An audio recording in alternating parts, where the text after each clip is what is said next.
an-nabiy sallallahu alaihi wasallam, man sama ramadana imanan wa ihtisaban ghufira lahu ma taqaddama min dhanbi.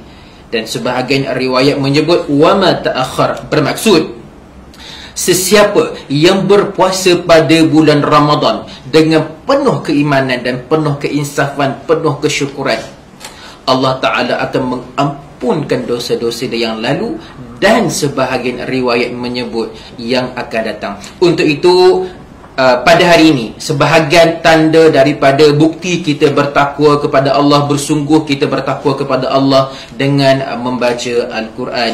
Subhanallah. Dan selamat datang saya ucapkan kepada anda ke juzuk 30 pada hari ini.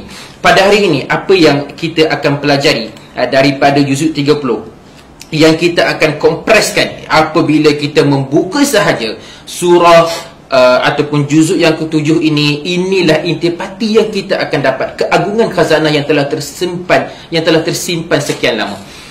Antaranya adalah kita akan melihat apakah kelebihan surah Al-An'am dan bagaimana organisasi surah ini boleh terbentuk.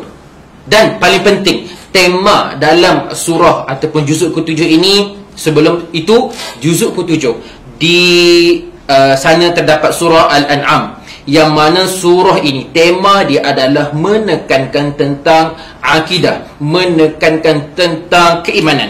Kerana surah Al-An'am pada juzuk yang ke-7 ini bertemakan dia adalah surah Makkiyah, bertemakan akidah dan bertemakan dan juga keimanan.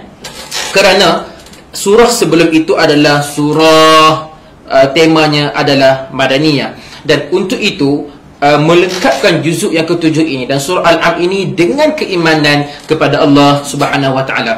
Daripada sini, apabila kita membelek sehelai demi sehelai daripada surah Al-An'am juzuk ke-7 ini, kita akan melihat bagaimana Al-Quran menceritakan penekanan demi penekanan, seksaan, dan juga bagaimana akidah orang Quraisy, bagaimana akidah orang kafir, mereka mengkufurkan Allah Subhanahu wa taala. Persoalan, sebelum kita nak pergi lebih dalam surah Al-An'am ini pada juzuk yang ke-7, yang mana kalau juzuk ke-7 ini kita akan melihat sebahagian permulaan daripada juzuk yang ke-7 adalah juzuk ataupun surah Al-Ma'idah, dan kemudian diteruskan dengan surah Al-An'am. Persoalan, daripada mana datangnya surah Al-An'am? Nama Al-An'am itu anda boleh buka pada muka surat yang ke-145. Allah menyebut dalam ayat yang ke-136, وَجَعَلُوا لِلَّهِ مِمَّا ذَرَأَ مِنَ الْحَرْثِ وَالْأَنْعَامِ, sehinggalah habis ayat tersebut, yang bermaksud dan mereka menyediakan sebahagian hasil tanaman dan haiwan untuk Allah, sambil berkata mengikut sangkaan mereka, ini untuk Allah dan ini untuk berhala-berhala kami. Detail ataupun penuhnya ayat itu kita boleh buka Al-Quran sendiri. Anda boleh melihat bagaimana khazanah Allah Ta'ala menceritakan Nabi memperjuangkan akidah untuk beriman kepada Allah Subhanahu wa taala. Tetapi ayat itulah menceritakan bagaimana datangnya surah Al-An'am. Dan menariknya, dalam surah Al-An'am, saya nak kongsikan latar belakang tentang surah Al-An'am sedikit. Tadi saya dah ceritakan. Tujuannya adalah apabila kita membaca, kita tahu apa yang kita akan dapat daripada surah ini.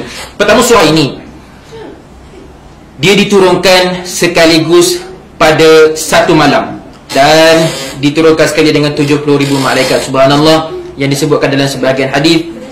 Tetapi satu juzuk ini diturunkan kepada baginda untuk menceritakan akidah orang kafir.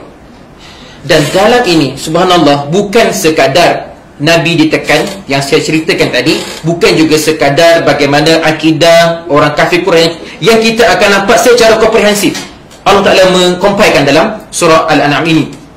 Tetapi di sana juga ada beberapa ayat, ada beberapa plot ayat yang mana Allah memotivasikan Nabi dalam berhadapan dengan orang Quraisy, orang jahiliyah, untuk memotivasikan Nabi kekal dan terus berdakwah. Dan subhanallah, mari kita tadabbur satu sampel ayat yang menceritakan bagaimana akidah dalam surah Al-An'am ini diperjuangkan.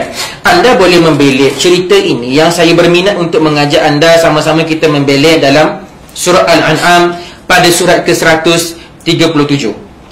Perhatikan, saya akan membaca satu ayat dan kemudian saya akan terus membaca terjemahan pada ayat seterusnya bagi memudahkan pada video ini. Qala Allah, a'udzu billahi minasyaitonir rajim.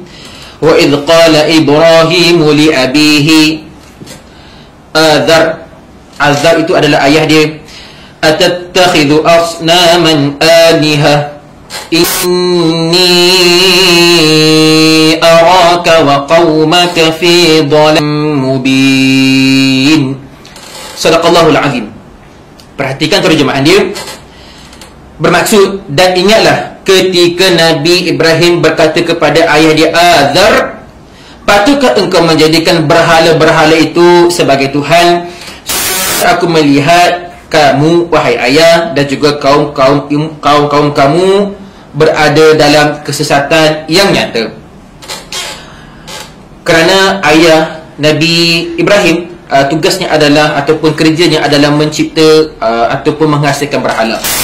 Pada seterusnya, dan demikianlah kami memperlihatkan kepada Ibrahim kekuasaan kami di langit dan juga di bumi, dan mereka termasuk orang-orang yang yakin kepada Allah. Dan perhatikan dialog ini pada ayat yang ke-76. Allah cuba dah bula untuk memberitahu kepada kita bagaimana kita nak melihat, kita nak memahami kuasa Tuhan daripada kacamata alam. Allah Ta'ala menyebut, dan ketika malam bertukar gelap, Nabi Ibrahim melihat bintang, lalu dia berkata, inilah Tuhanku. Maka ketika bintang itu terbenam, dia berkata, aku tidak suka kepada Tuhan ini kerana dia terbenam, Tuhan yang terbenam. Lalu ketika mana dia melihat bulan, inilah Tuhanku. Tetapi ketika bulan itu terbenam, dia berkata, Nabi Ibrahim berkata, sesungguhnya jika Tuhanku tidak memberi petunjuk kepadaku, pastilah aku termasuk orang-orang yang sesat. Yang ke-78, kemudian ketika dia melihat matahari terbit, dia berkata, Tuhanku ini lebih besar. Tetapi ketika matahari terbenam, dia berkata, wahai kaumku, sesungguhnya aku berlepas diri daripada apa yang kamu persekutukan. Kerana apa? Kerana bulan, bintang itu bukanlah Tuhan. So Nabi Ibrahim, dia nak bagi tahu kepada kaum dia yang bahawa apa yang mereka sembah itu adalah bukan Tuhan yang betul.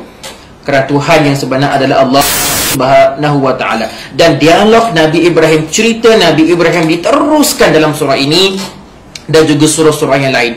Inilah tema, inilah objektif ataupun apa yang Allah nak sampaikan kepada kita, dan inilah juga tujuan surah Al-An'am yang berada pada juzuk yang ke-7. Dan di akhirnya, semoga pada bulan Ramadan ini, pada hari yang ke-7 anda sedang berpuasa ini, kita sama-sama membaca Al-Quran, mengamati dan membaca satu persatu ayat tanpa meninggalkan terjemahan supaya kita mula untuk faham Al-Quran. Sekian daripada saya, Muhammad Akram Afifi. Kita akan berjumpa lagi pada perkongsian surah yang akan datang. Aqul qawli hadha wa astaghfirullahal azim wa lakum li wa lakum. Wassalamualaikum warahmatullahi wabarakatuh.